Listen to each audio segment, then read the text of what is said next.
Yo, yo, yo. What up? It's BrosKnowBest. Yep, and this is our second official review on the channel. If you haven't checked out our Ice Age review, definitely do so. We did plan on doing a Central Intelligence review, however, I don't think we're going to get around to doing that one. Tonight, we're actually going to be reviewing the newest Star Trek film. Yeah. It went well. This is a sneak preview we actually saw. Pre-release, yeah. Pre-release, so like 1 week early or something along those lines. I think it's a day early. Day early? Day early. Oh, I'm just used to the schedule at my cinemas. It's normally a week early, but nonetheless, coming with a review. First of all, I'd like to say I did not see the previous film, Into Darkness. After seeing this film, I owe it to myself. I mean, I have to go back and see that film, as well as even the original series. This movie did such a good job, and it's not directed by J.J. Abrams. It's Justin something, the director of the Fast and Furious movies. But as the first shot is a lens flare, what I was like, J.J. Abrams. It's you.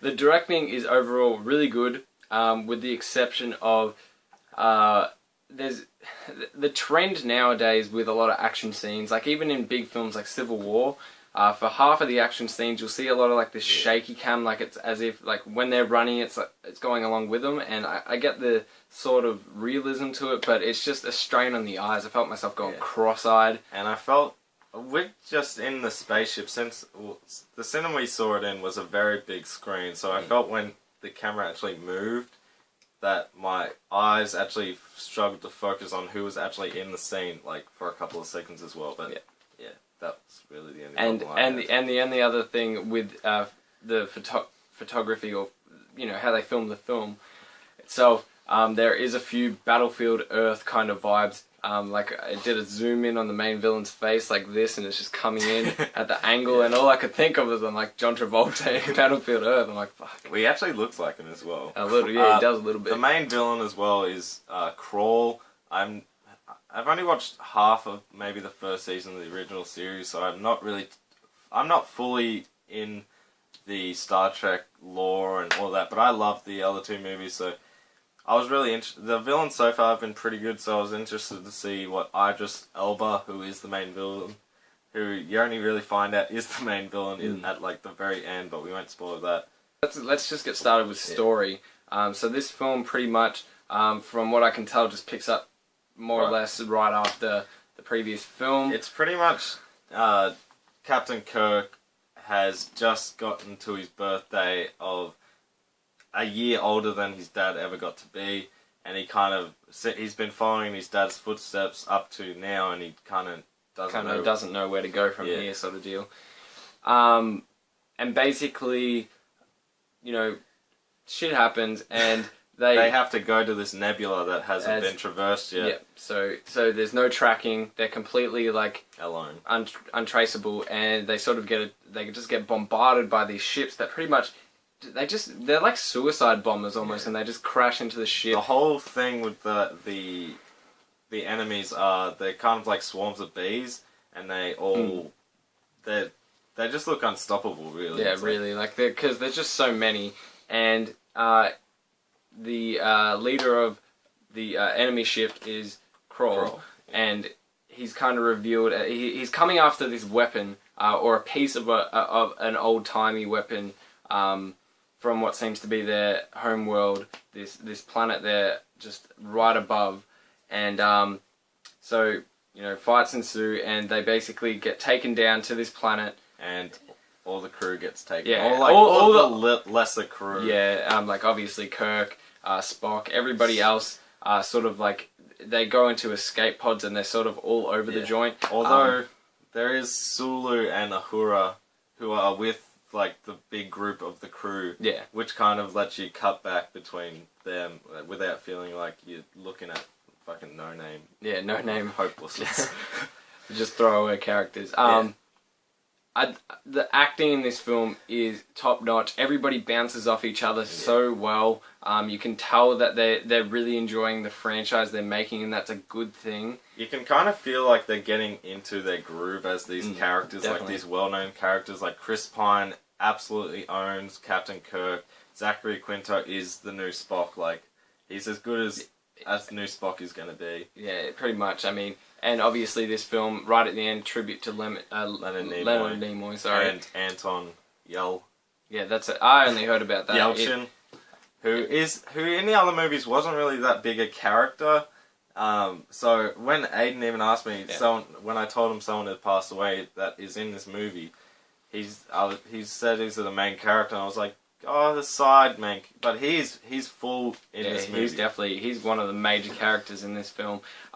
Also, big props to Simon Pegg. While the accent is rather thick at some stages, like it has to be. Yeah, it does have to be. Yeah, but Simon Pegg, I know who Simon Pegg is, and so it's hard for me to not, just look at him as Simon Pegg. But I see him as Scotty. He's a completely different character, and everybody just suits their roles so well. As I said, the effects in this film are amazing from start to finish. There was only one in particular scene that I sort of had a problem with the green screen. I almost saw like the outline of the green screen, but everything, the worlds in this film, it's not just some CGI world where you're just like, okay, I'm looking at a computer-generated image. There's life on the planet. It definitely feels like it could have been filmed. It could have been in this area. Like it's not like overly CGI. And also just like the little things, like there was like little butterflies and stuff in this one scene. And I'm just like, okay, so this is like an actual inhabited planet.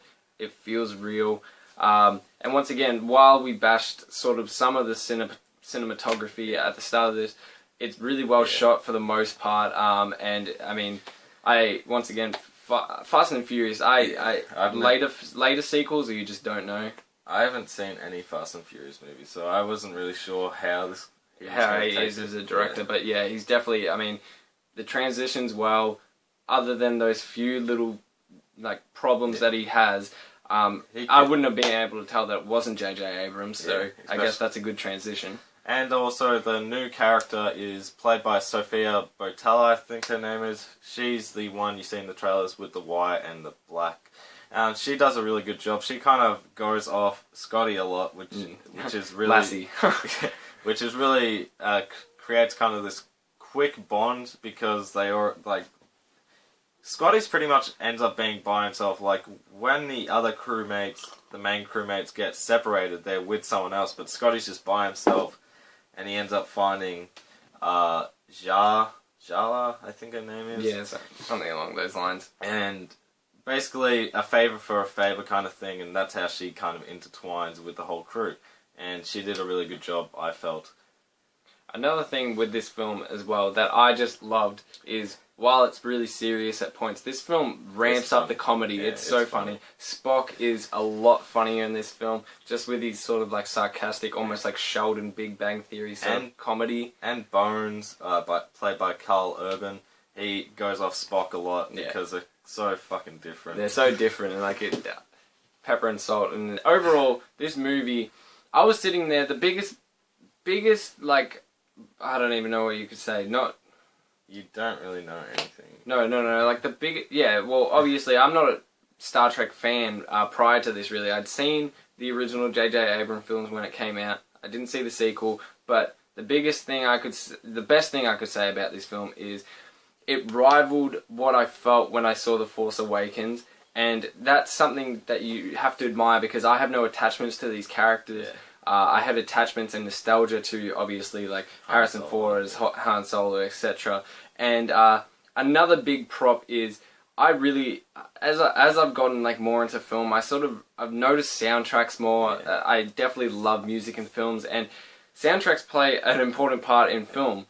But, music in general just plays an important part in this movie, especially in one in particular scene that would probably have to be my favourite scene in the entire film. Favourite action scene, I'd say. Yeah, definitely. Yeah.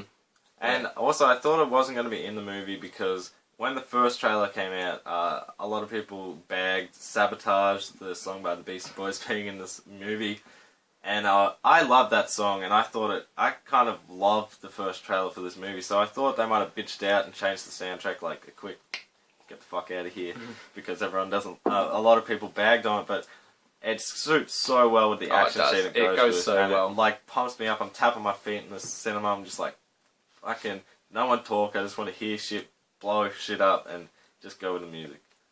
So overall, this was kind of an unstructured review, just straight out of the theater, and these are our thoughts. But basically, the only real complaints I have are the fact that I felt like I was watching Battlefield Earth with just some shots, some awkward close-up shots. The one in particular, green screen malfunction, I would suppose. But other than that, this film was, I mean, it got me involved. It made me want to go back and see the previous films, the previous series. You don't have to see.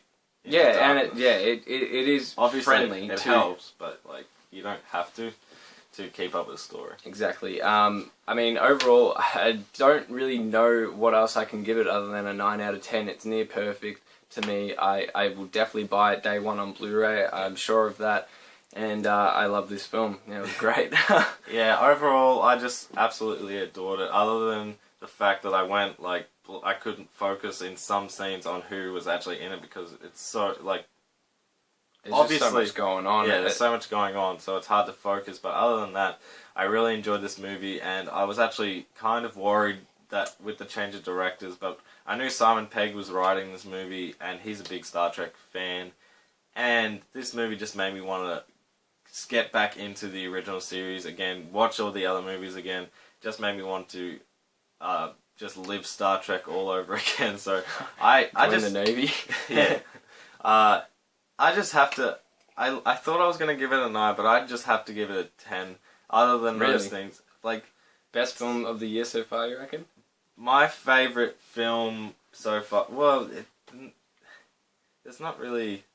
I couldn't say any other movie made me enjoy myself for 2 whole hours. I didn't even think, like, it went by. The time just went by. I was just so happy with this film.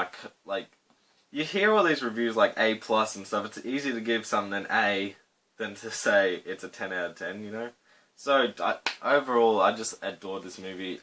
The acting was fabulous.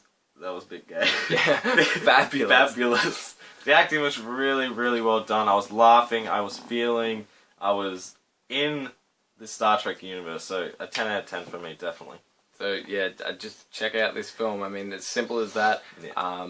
We also got some fucking dope posters with it. So I mean, this was an experience to be had, and I need to go check out everything Star Trek from now on. So leave this video a like, add it to your favorites. Stay tuned for our Mike and Dave Need Wedding Dates review, and we'll see you guys in the next video.